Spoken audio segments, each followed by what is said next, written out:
Welcome to Problem Solvers, and don't forget to subscribe our channel. Please like and share the video. And so that brings us to the end of an introduction, and I want to make a brief conclusion, primarily to give you some next steps, other things that you can do as you learn to work more with R. Now, we have a lot of resources available here. Number one, we have additional courses on R in datalab.cc, and I encourage you to explore each of them. If you like R, you might also like working with Python, another very popular language for working in data science, which has the advantage of also being a general purpose programming language.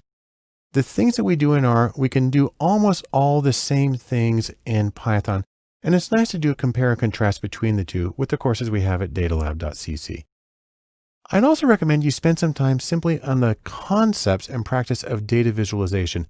R has fabulous packages for data visualization, but understanding what you're trying to get and designing quality ones is sort of a separate issue. And so I encourage you to get the design training from our other courses on visualization. And then finally, a major topic is machine learning, or methods for processing large amounts of data and getting predictions from one set of data that can be applied usefully to others. We do that for both R and Python and other mechanisms here in DataLab. Take a look at all of them and see how well you think you can use them in your own work. Now, another thing that you can do is you can try looking at the annual R user conference, which is user with a capital R and an exclamation point.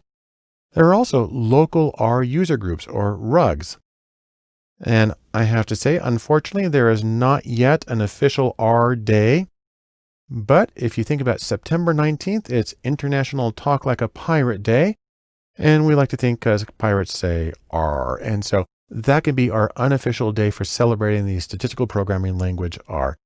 In any case, I'd like to thank you for joining me for this, and I wish you happy computing.